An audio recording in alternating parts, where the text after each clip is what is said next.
Hello everyone, welcome to geography classes. मैं हूं प्रदीप कुमार और आज हम डिस्कस करने वाले हैं मोस्ट इंपॉर्टेंट एमसीक्यू सीरीज़ को, जो कि आपके एनटी नेट के लिए, केवीएस, डीएसएसबी, सीटेट और अदर स्टेट टीचिंग एग्जाम के लिए काफ़ी ज़्यादा बेनिफिशियल होने वाली हैं। तो चलिए स्टार्ट करते हैं आज की वीडियो को। So this is the first question of that series. Question 11, which one of the following instrument is used for determination of degree of stability and instability of an air parcel. यानी कि air parcel के अंदर stability और instability को मापने के लिए किस इंस्ट्रूमेंट का यूज़ किया जाता है। हवा के अंदर जो स्टेबिलिटी है या इनस्टेबिलिटी है उसकी डिग्री को कैसे हम माप सकते हैं। ऑप्शन ए है विस्कोमीटर, ऑप्शन बी है रेडियो सोंडेज, ऑप्शन सी है सोनार और ऑप्शन डी है पीएच मीटर। तो यहाँ पर इसका जो राइट आंसर होगा वो होगा ऑप्शन बी, रेडियो सोंडेज। रेडियो सोंडेज का यूज़ किया जाता है एयर स्टेबिलिटी और इनस्टेबिलिटी को मापने के लिए। इसके अलावा यहाँ पर ऑप्शन ए दिया गया है विस्कोमीटर। तो विस्कोमीटर क्या होता है? बेसिकली विस्कोमीटर का यूज़ किया जाता है मेजरमेंट करने के लिए लिक्विड की विस्कोसिटी की। यानी कि कोई भी लिक्विड है हमारे पास, उसके अंदर विस्कोसिटी कितनी है, उसकी विस्कोसिटी की मात्रा कितनी है, उसको मापने के लिए विस्कोमीटर का यूज़ किया जाता है। और विस्कोसिटी क्या होती है कि कोई भी हमारे पास लिक्विड है उसके अंदर चिपचिपापन कितना है या श्यानता कितनी है, उसी को कहा जाता है विस्कोसिटी। और इसको विस्कोसिटी को मापने के लिए विस्कोमीटर का यूज़ किया जाता है। तो हमारे पास एक गिलास वाटर है, कंपेयर करें हम, एक गिलास वाटर है और एक गिलास सिरप है। तो इनमें से जो विस्कोसिटी है वो किसकी ज़्यादा होगी? तो जो सिरप होगी, सिरप की विस्कोसिटी ज़्यादा देखने को मिलेगी, क्योंकि इसकी जो थिकनेस है वो ज़्यादा है as compare to water. Water की थिकनेस कम है तो उसकी जो विस्कोसिटी है वो भी कम देखने को मिलती है। इसके अलावा यहाँ पर ऑप्शन सी दिया गया है सोनार। सोनार का बेसिकली यूज़ किया जाता है अंडरग्राउंड डेप्थ को मापने के लिए। जो भी शिप होते हैं ओशियन वाटर के अंदर, जो भी शिप्स पाए जाते हैं वो क्या करते हैं, जो रडार होती है इनके अंदर, रडार से वो वेव्स को भेजते हैं। इन वेव्स को ही सोनार वेव्स कहा जाता है, जो कि किसी भी डेप्थ पर पहुंचने के बाद रिफ्लेक्ट करती हैं वहां से और इनको मेज़र कर लिया जाता है। तो इसलिए डेप्थ का हमें अनुमान लग जाता है कि कितनी ओशियन डेप्थ है या किसी भी वाटर बॉडी के अंदर जो डेप्थ है वो कितनी देखने को मिलती है। इसी को मेज़र करने के लिए सोनार का यूज़ किया जाता है। और लास्ट ऑप्शन दिया गया है पीएच मीटर। पीएच मीटर का मेज़रमेंट करने, तो बेसिकली आप सभी को पता होगा कि पीएच मीटर जो होता है वो पीएच वैल्यू को मापने के लिए यूज़ किया जाता है। पीएच वैल्यू क्या होती है? 1 से 14 तक ये नंबर होते हैं।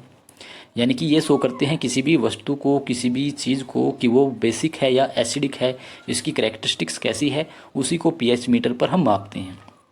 तो यहाँ पर नंबर होते हैं 1 से 14। 1 से 7 जो नंबर होते हैं वो शो करते हैं एसिडिक कैरेक्टरिस्टिक्स को किसी भी मटेरियल की। और जो 7 से 14 मार्क्स नंबर होते हैं या जो काउंट होते हैं वो शो करते हैं बेसिक कैरेक्टरिस्टिक्स की। तो इनके बीच का जो नंबर है 7 न्यूट्रल है। तो ये ना ही एसिडिक है और ना ही बेसिक है, ये क्या शो करता है? न्यूट्रल को। क्वेश्चन है हमारा question number 12। Given below are two statements, one labelled as assertion A and other labelled as reason. तो यहाँ पर एक असर्शन दी गई है ए और दूसरा उसका रीजन दिया गया है ए आर। तो इनमें से हमें सेलेक्ट करना है कि कौन सा आंसर यहाँ पर राइट होगा। तो ऑप्शन यहाँ पर असर्शन ए दी गई है, Antarctica is constantly snow covered but receive less than 8 centimetre annual rainfall. जो अंटार्कटिका है वो पूरे के पूरे स्नो कवर है और यहाँ पर जो एनुअल रेनफॉल दर्ज की जाती है वो 8 सेंटीमीटर दर्ज की जाती है। और इसका रीज़न दिया गया है, रीज़न आर है कॉन्स्टेंट स्पीडी विंड ब्लो इन अंटार्कटिका। यानी कि अंटार्कटिका में जो विंड होती हैं वो स्पीड में ब्लो करती हैं, यानी कि वो पूरी तरह से कांस्टेंट है, यानी कि स्थिर है। पूरे के पूरे साल ये स्पीडी विंड यहाँ पर ब्लो करती रहती हैं। इसके ऑप्शन देखते हैं। ऑप्शन ए है यहाँ पर A, both A and R true but R is correct explanation of A. Option B है both A and R true but R is not correct explanation of A. Option C है A is true but R is false. और option D है A is false but R is true. तो इसमें से जो right answer होगा इस question का वो होगा option B, both A and R true. दोनों ही सही हैं, लेकिन जो आर है वो करेक्ट एक्सप्लेनेशन नहीं है ए की। क्योंकि जो ए है, ए में कहा गया है कि जो स्नो कवर होता है वो तो है, लेकिन साथ में यहाँ पर 8 सेंटीमीटर रेनफॉल भी दर्ज की जाती है। और इसका रीज़न दिया है कांस्टेंट स्पीडी विंड को। तो कांस्टेंट स्पीडी विंड का रेनफॉल से कोई भी कनेक्शन नहीं बनता। यानी कि जो 8 सेंटीमीटर एनुअल प्रेसिपिटेशन होता है वो कांस्टेंट स्पीडी विंड के कारण नहीं होता। उसका रीज़न यहाँ पर मेंशन नहीं किया गया है। तो इसका जो आंसर होगा ऑप्शन बी। दोनों ही सही हैं, लेकिन जो आर है वो सही एक्सप्लेनेशन नहीं की गई है ए की। इसके बाद नेक्स्ट क्वेश्चन है हमारा question number 13। Which one of the following latitude is known as the काम ऑफ कैंसर। इनमें से कौन सा लैटिट्यूड है जिसको काम ऑफ कैंसर के नाम से जाना जाता है। काम ऑफ कैंसर यानी कि जो कैंसर रीजन है वो शांत है। तो इनमें से कौन सा ऑप्शन होगा। ऑप्शन ए है 66 and 1/2 south, 66 1/2 north, 25 degree north, 25 degree south. तो यहाँ पर नाम लिया गया है ट्रॉपिको काम ऑफ कैंसर। काम ऑफ कैंसर यानी कि कैंसर जो हमारी लाइन है कर्क रेखा वो 23 डिग्री एंड हाफ नॉर्थ से खींची गई है। ये जो लैटिट्यूड है ये नॉर्थ रीजन में देखने को मिलती है जिसको हम ट्रॉपिक ऑफ कैंसर के नाम से जानते हैं। तो इसके आसपास का जो रीजन होगा उसी को हम कहेंगे काम ऑफ कैंसर। तो काम ऑफ कैंसर यहाँ पर option number C 25 degree north. 25 degree north is the काम ऑफ कैंसर के नाम से इसको जाना जाता है। इसके अलावा ऑप्शन ए है यहाँ पर 66 एंड हाफ साउथ। तो इस रीजन को जाना जाता है बेसिकली अंटार्कटिका सर्कल के नाम से। अंटार्कटिक सर्कल के नाम से 66 एंड हाफ को जाना जाता है। ऑप्शन बी है 66 and half degree north. North में कौन सा रीजन हो जाएगा, आर्कटिक रीजन, यानी कि जो आर्कटिक हमारा रीजन है उसको आर्कटिक सर्कल के नाम से जाना जाता है, ऑप्शन बी। और इसके अलावा ऑप्शन डी है यहाँ पर 25 डिग्री साउथ। तो 25 डिग्री साउथ में क्या है, ट्रॉपिक ऑफ कैप्रिकॉन, जो कि 23 एंड हाफ साउथ से गई हुई है, tropic of Capricorn.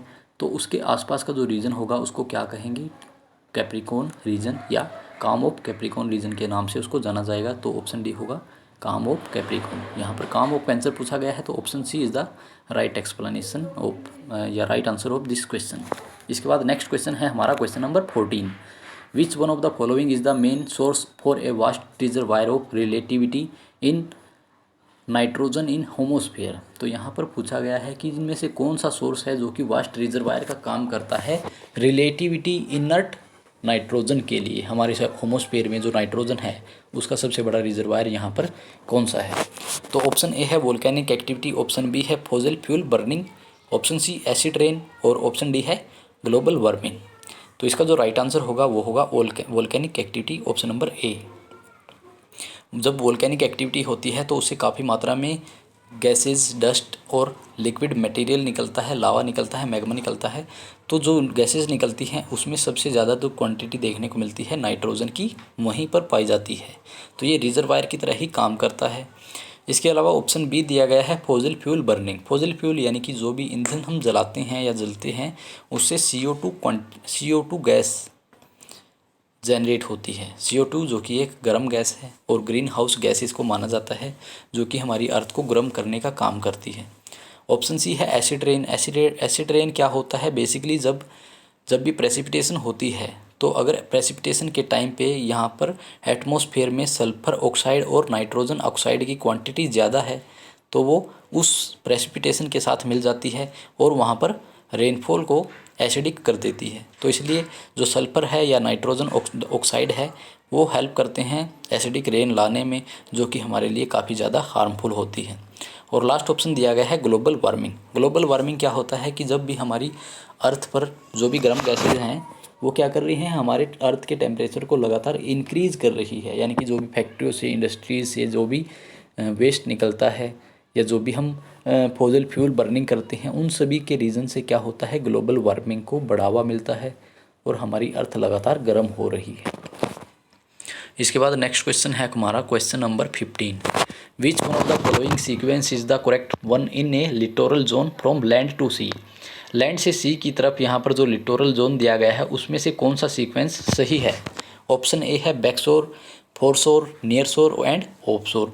Option B है फोरशोर, बैकशोर, नियर शोर एंड ऑफशोर। ऑप्शन सी है ऑफशोर, नियर शोर, फोरशोर एंड बैकशोर और ऑप्शन डी है नियर शोर, ऑफशोर, बैकशोर एंड फोरशोर। तो इसका जो राइट आंसर होगा वो होगा ऑप्शन ए। सबसे पहले अगर लैंड से सी की तरफ हमें मूव करना है तो यहाँ पर बैकशोर देखने को मिलता है, बैकशोर के बाद फोरशोर, फोरशोर के बाद नियर शोर जो कि ओशन के पास होता है और जो बिल्कुल ओशन के ऊपर होता है उसको ऑफशोर कहा जाता है। यानी कि जो तट होता है उसको हम ऑफशोर कहते हैं। इस तरह से अगर यहाँ पर कोई ओशियन है और दूसरे रीजन में ये लैंड पार्ट है, कॉन्टिनेंट है यहाँ पर, तो इसका जो फर्स्ट रीजन होगा इसको कहा जाएगा बैकशोर। इसके बाद बैकशोर के बाद जो रीजन होगा वो है फोरशोर यहाँ पर नियर शोर, और लास्ट में ये जो रीजन होगा इसको कहा जाएगा ऑफ शोर, यानी कि तट का इलाका। अगर इस सीक्वेंस को उल्टा कर दिया जाए तो ये क्या क्या हो जाएगा, सी टू लैंड, लैंड टू सी की बजाय ये सी टू लैंड हो जाएगा। सी टू लैंड के लिए अगर ऑप्शन होगा तो ऑप्शन सी, सबसे पहले ऑफ शोर जो कि ओशन के पास होता है, इसके बाद नियर शोर, फोर शोर और बैक शोर। तो ये करेक्ट सीक्वेंस होगा सी टू लैंड, ओशन से लैंड की तरफ जो लिटोरल जोन है उसमें सबसे पहले आएगा ऑफ शोर, उसके बाद नियर शोर, उसके बाद फोर और लास्ट में बैक शोर। इसके बाद देखते हैं क्वेश्चन नंबर 16 को। In which of the following direction Nazca plate is moving. Nazca plate जो है, नज़ाका प्लेट वो किस डायरेक्शन में मूव कर रही है। तो नज़ाका प्लेट की जो मूवमेंट है वो किस डायरेक्शन में है। ऑप्शन ए है ईस्ट, ऑप्शन बी वेस्ट, सी है साउथ और डी है नॉर्थ। तो जो नज़ाका प्लेट है वो ईस्ट डायरेक्शन में मूव कर रही है। तो इसका जो राइट आंसर होगा A, option A, east is the right answer of this question. इसके बाद नेक्स्ट क्वेश्चन है क्वेश्चन नंबर 17। ये क्वेश्चन भी है असर्शन और रीजन से रिलेटेड। यहाँ पर असर्शन दिया गया है A, in low latitude sea water in the deep cold zone does not freeze. तो जो लो लैटिट्यूड्स होते हैं यानी कि 0 डिग्री के आसपास का जो रीजन है उसको कहा जाता है लो लैटिट्यूड। उस रीजन में जो डीप के साथ साथ जो वाटर है वो कभी भी जमता नहीं है, यानी कि वो जो deep water, deep cold water होता है या डीप कोल्ड जोन होता है वहाँ पर वाटर फ्रीज नहीं होता। इसका जो रीज़न दिया गया है, the deep sea water does not remain under intense pressure because of its high salinity. तो यहाँ पर जो रीज़न दिया गया है उसमें क्या कहा गया है कि जो डीप सी वाटर होता है उसके ऊपर जो इंटेंस प्रेशर है वो नहीं देखने को मिलता, इसलिए उसका क्या होता है, वहाँ पर हाई सैलिनिटी होती है। हाई सैलिनिटी के कारण वहाँ पर प्रेशर रिलीज़ या प्रेशर फील नहीं किया जाता। तो इसके ऑप्शन दिए गए हैं। ऑप्शन ए है both A and R is true but R is correct explanation of A. Option B है both A and R true but R is not correct explanation of A. और option C है A is true but R is false. Option D है A is false but R is true. तो इसका जो right answer होगा वो क्या होगा, option C, A is true but R is false. तो यहाँ पर जो ए है वो सही है लेकिन जो आर है वो गलत है, यानी कि सैलिनिटी का इफ़ेक्ट इसने बताया है कि नहीं पड़ता डीप सी वाटर के ऊपर, जो कि गलत है। तो यहाँ पर option C is the right answer of this question. Question number 18। इसके बाद नेक्स्ट है जो हमारा, which one of the following is the correct average range of world wide variation in sea water salinity. तो वर्ल्ड वाइड जो भी water देखने को मिलता है उसकी जो एवरेज सैलिनिटी है वो कितनी मानी गई है। तो ये काफ़ी इजी क्वेश्चन है। इसका ऑप्शन दिया गया है, ऑप्शन ए है 34% टू 37%, ऑप्शन बी है 27 टू 29, ऑप्शन सी है 37 टू 39% और ऑप्शन डी है 21 टू 26%। तो इसका जो राइट आंसर है वो है ऑप्शन ए 34 टू 37%, जो कि एवरेज सी सैलिनिटी मानी जाती है। किसी भी जो भी हमारे पास सी है या ओशन है उसकी एवरेज सैलिनिटी 34 से 37 के बीच में रहती है। और सबसे जो हाई सैलिनिटी रीजन है वो कौन सा है, वोन लेक, जो कि टर्की के अंदर पाई जाती है, जो सबसे ज़्यादा सैलाइन मानी गई है। वोन झील टर्की के अंदर है। इसके अलावा रेड सी के अंदर काफ़ी ज़्यादा सैलिनिटी देखने को मिलती है 37 के आसपास। तो कुछ रीज़न है जहाँ पर हाई सैलिनिटी है और कुछ रीज़न ऐसे हैं जहाँ पर लो सैलिनिटी भी है। इसके बाद नेक्स्ट क्वेश्चन है हमारा question number 19। Which one of the following phenomena play a vital role in the dispersion of majestic dinosaur. तो इनमें से कौन सा फिनोमेना है जिसने एक विटाल रोल प्ले किया है डिस्पर्जन में मैजेस्टिक डायनासोर की।